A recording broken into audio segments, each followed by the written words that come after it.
કેમ કે એવું નક્કી કરવામાં આવ્યું હતું કે આપણે શ્લોકની વાત કરી અને એના વિશેનો એનો જે હાર્દ છે પહોંચાડશું, પણ મારી એવી ઈચ્છા હતી કે દેવોની જે ભાષા છે એ જો આપણા કાનથી આપણા હૃદય સુધી પડશે તો કદાચ આજનો આ કાર્યક્રમ પણ સાર્થક થશે.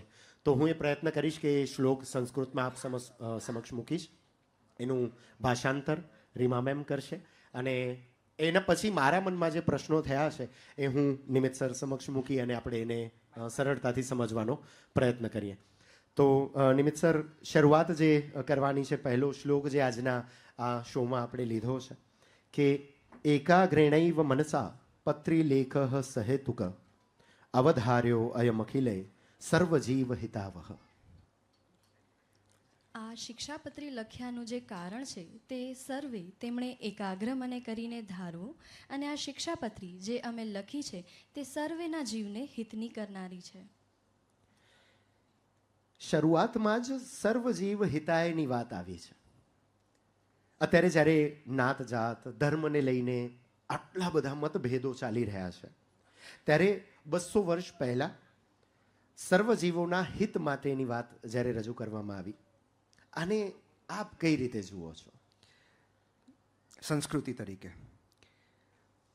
કોઈ પણ સમાજ છે, માનવ સભ્યતા છે, જી, એને ટકાવી રાખવી હોય તો એના મૂલ્યોની જાળવણી કરવી બહુ જરૂરી છે.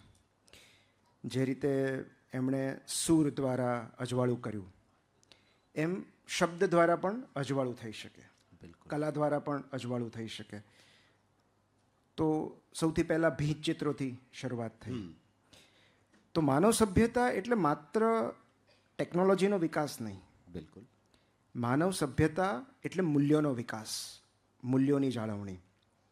અને કોઈ પણ સભ્યતા હોય, કોઈ પણ સંસ્કૃતિ હોય, ત્યાંના નાગરિકોને, ત્યાંના જનજીવનને જીવવા માટે કેટલુંક મેન્યુઅલ આપવું જરૂરી છે, જેને આપણે લાઈફનું મેન્યુઅલ કહીએ. કે આપણે જે જન્મીએ છીએ ત્યારે કોઈ આપણી પાસે મેન્યુઅલ નથી હોતું. રેફ્રિજરેટર ઘરમાં આવે તો મેન્યુઅલ હોય, વોશિંગ મશીન ઘરમાં આવે તો મેન્યુઅલ હોય કે આને કઈ રીતે ઓપરેટ કરવાનું, આ બગડી જાય તો શું કરવાનું, આ એરરનો મતલબ શું થાય. તો જીવન જીવવાનું એવું કોઈ મેન્યુઅલ નથી હોતું એવું આપણને લાગે છે. પણ હકીકતમાં જો આપણે યોગ્ય સાહિત્ય તરફ વળીએ તો જીવન જીવવાનો રસ્તો, એનો માર્ગ એમાં લખેલો જ હોય છે. ક્યારેક આપણે એના સુધી પહોંચી નથી શકતા. જેમ કે તમે ચાઇનીઝ લિટરેચરની વાત કરો, ચીનની વાત કરો, તો તાઓ તે ચિંગ જે લાઓ ત્સે લખ્યું, જી, તો એ એમનું મેન્યુઅલ છે કે એમના બધા સવાલોના જવાબ, જીવનની બધી તકલીફો તાઓ તે ચિંગમાં મળી જાય. માત્ર એમને નહીં, આપણને પણ જડી જાય. બિલકુલ. એટલું સરસ પુસ્તક છે.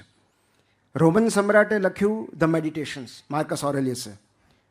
તો એ રોમન લોકો માટે કે જેમાં ધ મેડિટેશન્સમાં બધા જવાબો તમને મળી જાય. જી, એવી રીતે આપણા માટે ભગવદ્ ગીતા છે.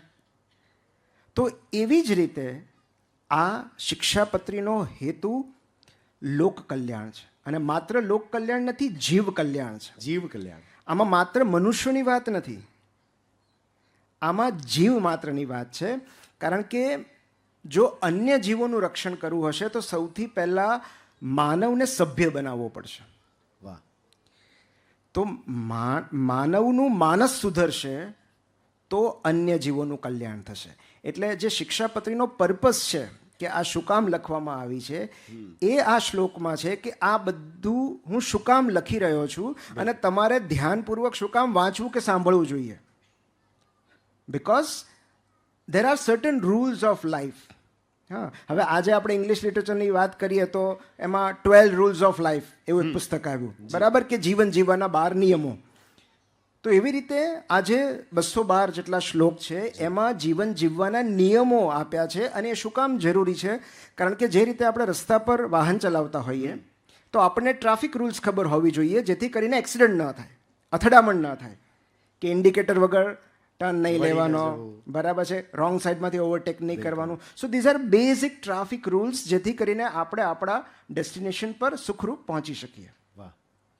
સો રૂલ્સ વગર આપણે ડ્રાઈવ ન કરી શકીએ. જો આપણે યુએસમાં જઈએ તો યુએસમાં આપણા કરતાં અલગ પ્રકારનું ડ્રાઇવિંગ હોય જી.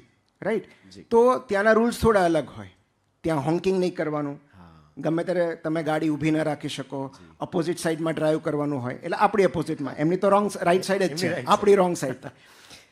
તો ત્યાંના રૂલ્સ ખબર ન હોય તો તમે ત્યાં ડ્રાઈવ ન કરી શકો. તો ક્યાંય પણ ડ્રાઈવ કરવા માટે ત્યાંના નિયમોથી આપણે માહિતગાર હોવું જરૂરી છે.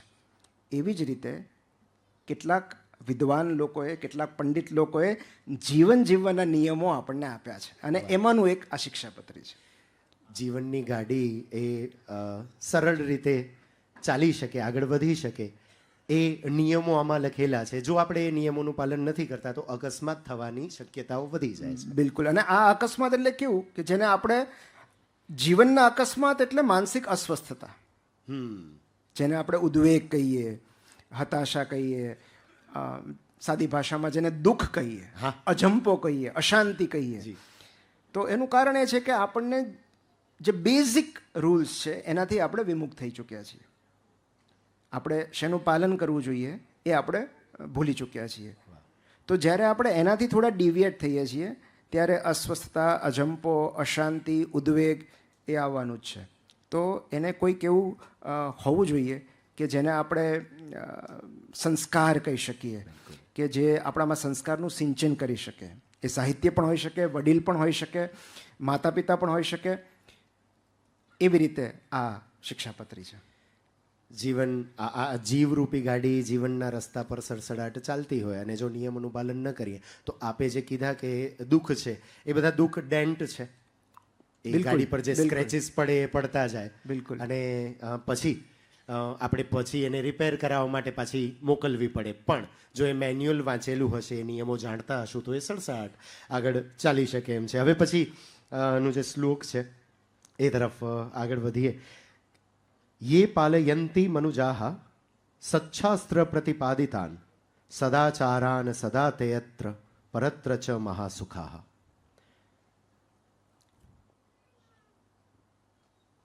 શ્રીમદ ભાગવત પુરાણ આદિક જે સતશાસ્ત્ર તેમણે જીવના કલ્યાણને અર્થે પ્રતિપાદન કર્યા એવા જે અહિંસા આદિક સદાચાર તેમને જે મનુષ્ય પાડે છે તે મનુષ્ય જે તે આ લોકને વિશે ને પરલોકને વિશે મહાસુખિયા થાય છે.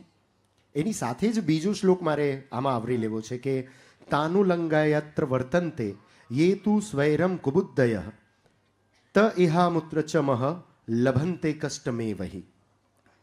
અને તે સદાચારનું ઉલ્લંઘન કરીને જે મનુષ્ય પોતાના મનમાં આવે તેમ વર્તે છે તે તો કુબુદ્ધિવાળા છે, અને તે આ લોકને વિશે ને પરલોકને વિશે નિશ્ચય જ મોટા કષ્ટને પામે છે. સદાચારના પાલનની વાત આવી. એમાં આ લોક અને પરલોક એ બંને લોકની વાત છે. હવે જો એનું ઉલ્લંઘન કરીએ, મન ફાવે તેમ વર્તન કરીએ તો બંને લોકમાં કષ્ટ મળે છે. હવે આ બંને શ્લોકથી મને બે પ્રશ્નો ઉદ્ભવે છે. પહેલો સવાલ એ થાય કે આ લોક અને પરલોકની જે વાત છે એ વાત પર તમારા વિચારો શું છે? હું એવું માનું છું કે આમ હવે જોઈએ તો બધું અહીંયા છે. સ્વર્ગ અહીં છે, નર્ક અહીં છે આ જીવમાં. તો એમાં આપના વિચારો શું છે આ લોક અને પરલોકને લઈને? અને પછી હું બીજા પ્રશ્ન તરફ આગળ વધું. જુઓ, પરલોકની તો આપણને ખબર નથી કે અહીં પછીનું વિશ્વ, અહીં પછીની દુનિયા કેવી હશે. પણ આપણને બધાને ખબર છે કે જીવ ગતિ કરે છે. બિલકુલ.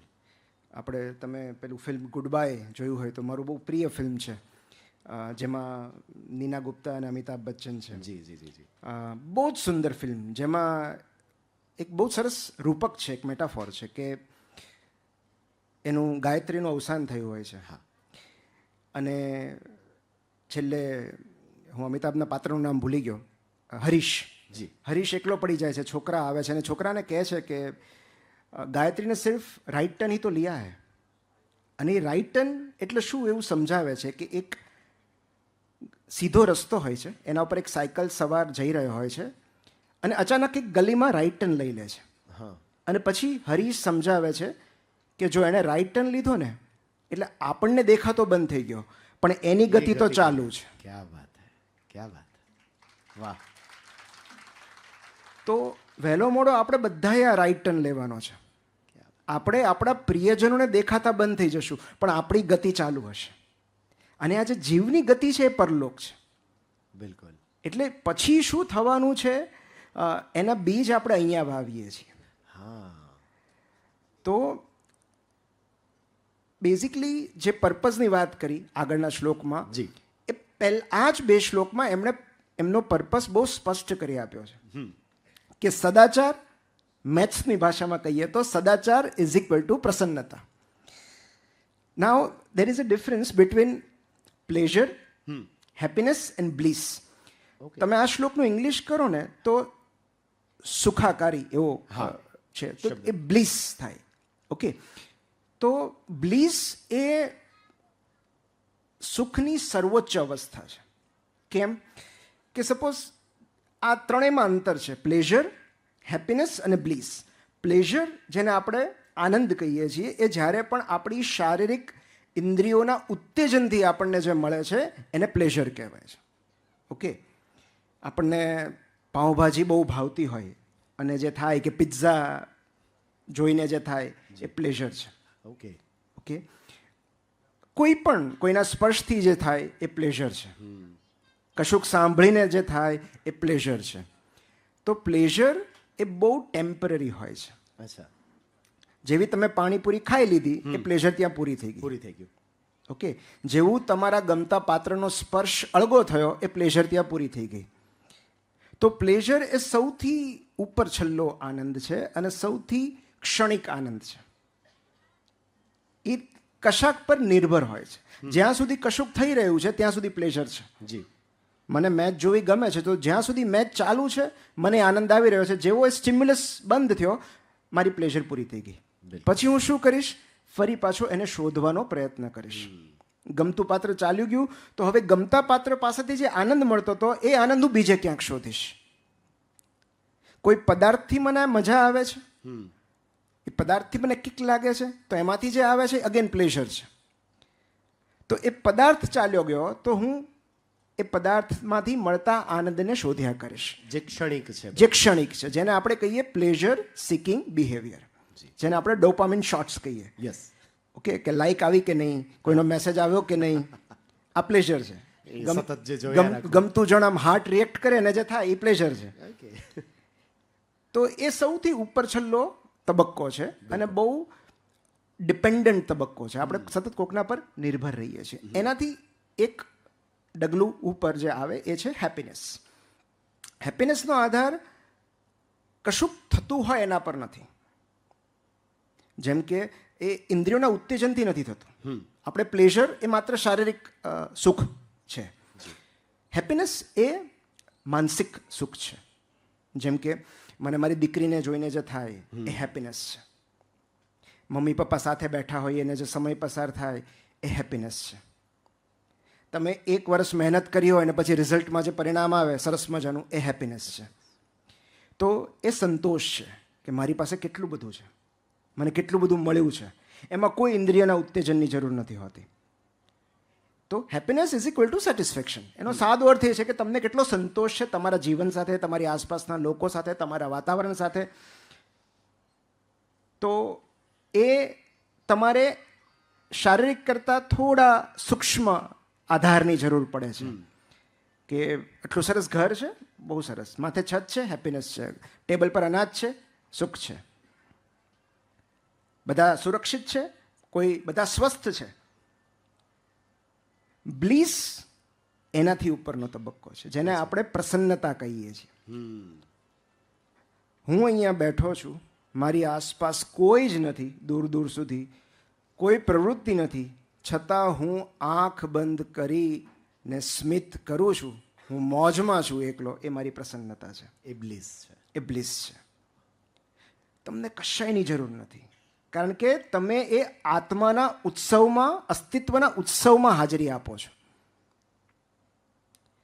એ આત્મિક સ્તરે થાય છે. તો આત્મિક સ્તરે જે આનંદ મળે છે એ બ્લીસ છે. અને એટલે જ આપણે કહીએ છીએ કે પ્રસન્ન મુદ્રામાં બેઠા છે. જી. એમને કશાય આધારની જરૂર નથી. ઇટ ઇઝ ઇન્ડિપેન્ડન્ટ જોય. તો એ સદાચાર એટલે બ્લીસ. તો એ પ્રસન્નતા ક્યાંથી આવે છે? સદાચારમાંથી આવે છે. અને આ સદાચાર કઈ રીતે થાય? એક બહુ સરસ પુસ્તક છે જે મેં ડિપ્રેશન સમયે વાંચ્યું હતું, લોસ્ટ કનેક્શન્સ, જોહાન હેરી કરીને એક લેખક છે, એમણે બહુ બધા અભ્યાસ પછી આ પુસ્તક બનાવ્યું લોસ્ટ કનેક્શન.